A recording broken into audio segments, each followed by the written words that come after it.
เกิดน้ำรั่ว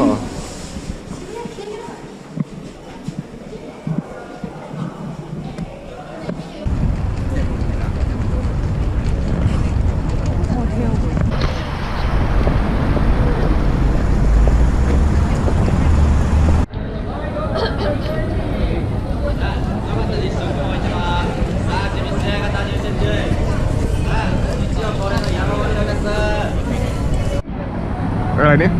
มากินไข่หวานที่ไหนตลาดซึกิจิ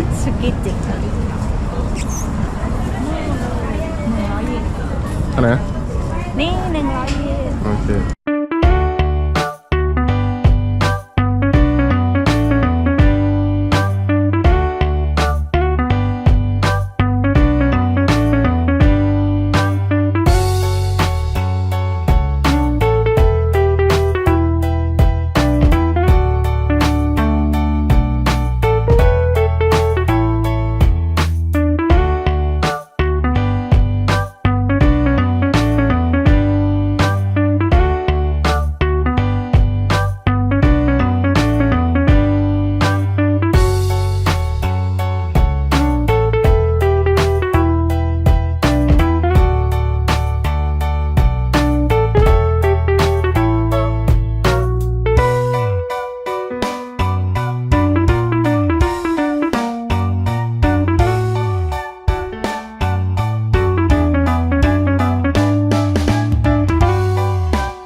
さあ地道な方ぜひ今からさあぜひお宝買い物設定มันสดมากเดี๋ยวมันเย็นเองเลือกอยู่นั่นมาแล้วอะไรอ่ะไม่รู้ปูด้วยปูแล้วก็ปลาหมึกเราจะกิน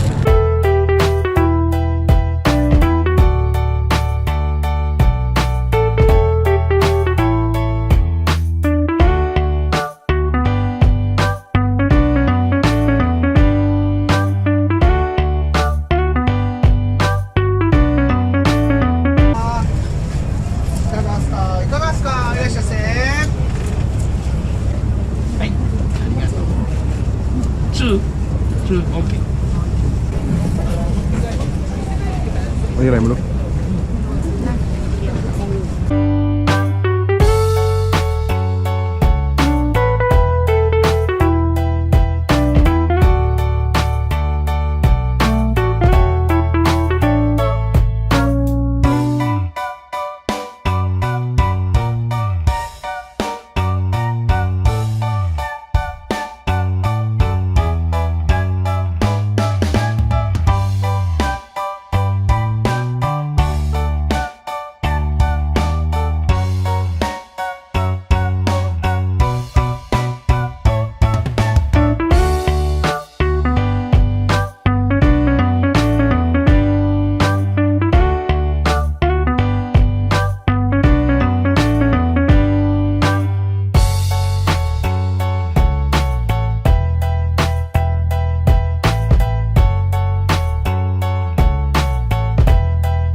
อร่อยไหม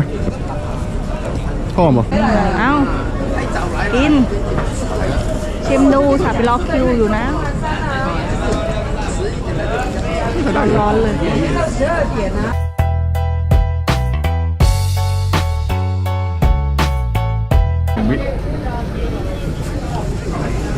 อะไรกำลังกินอะไรปลาหมึกอร่อยไหมอะไรอ่ะแรดชิบุรสช็อกโกแลตอะไรรสชาเขียวซื้อมาให้ เป็นยังไง ซูกิจิอร่อยไหมปักขาวเลยนี่โอ้อร่อยไหมปักขาวหมดเลย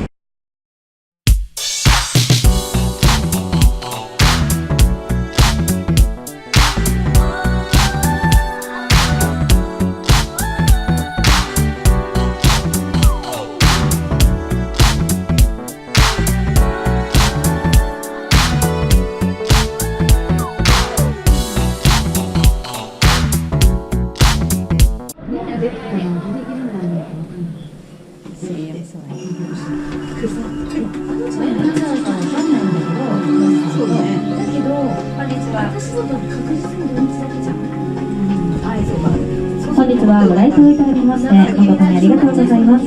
これより高さお待たせいたしましたメインデッキに到着でございます。いってらっしゃいませ。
当店で1470円でございます。失礼します。2000円お預かりいたします。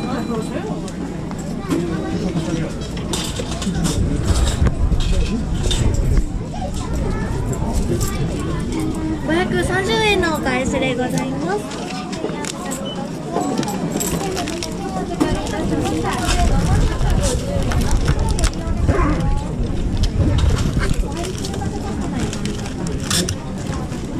お待たせいたしました。ありがとうございます。お待たせ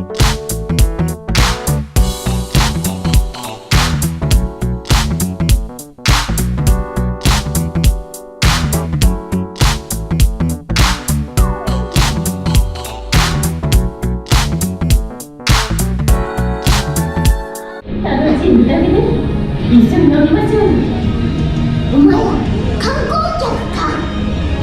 この島は楽しいぞ。よーし、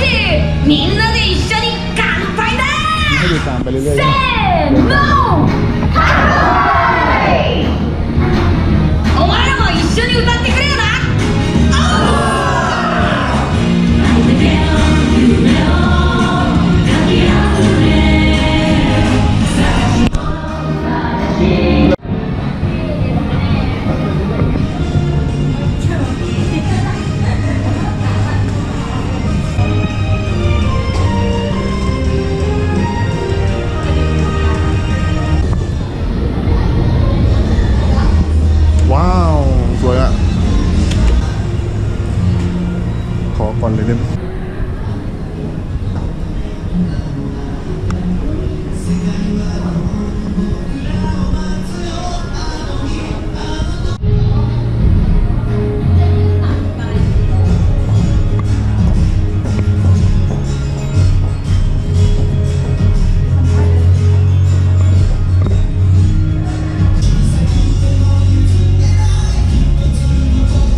เลยเช็คอินได้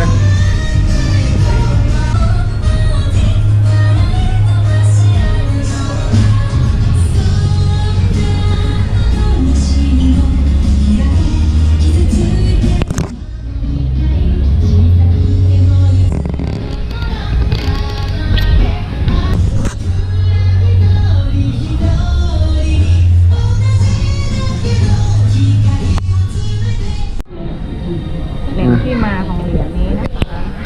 นี่ เอายอดให้หน่อย เราใช้เหรียญ100 เยน2 เหรียญ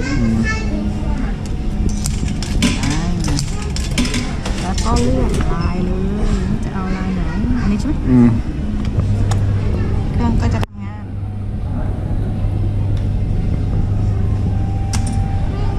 เหรียญล่วงลงมาเลย นำนะ เหรียญอยู่ตรงนี้รับเหรียญรับเหรียญ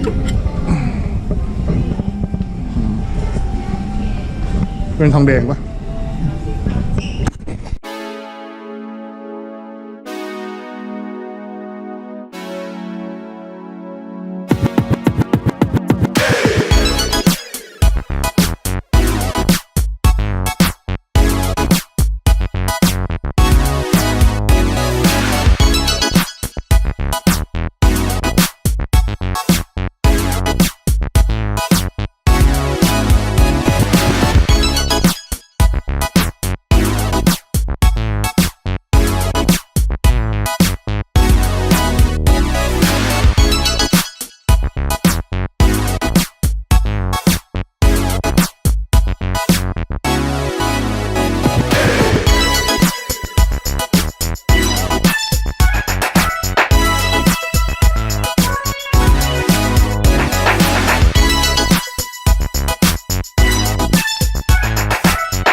เริ่มเลย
จริงเหรอกระจกไม่ใสพอ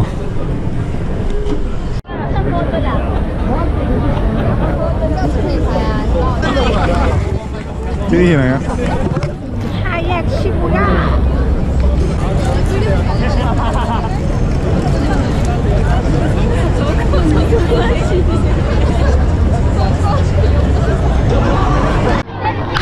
ไปสิไปต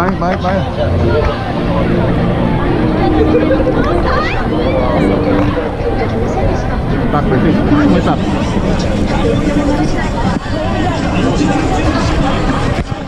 ไปนู้นไม่เหรอ ปิดเนื้อ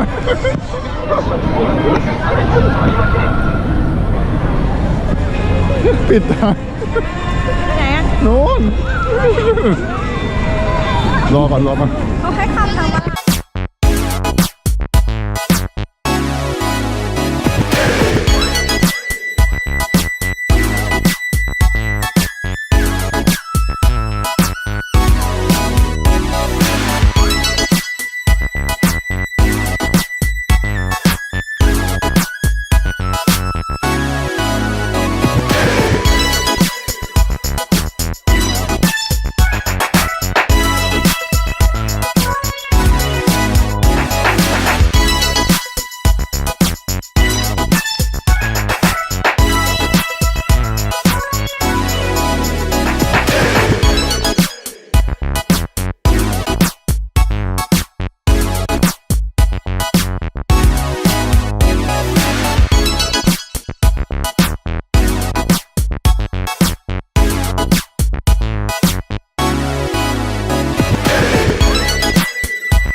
ฮะ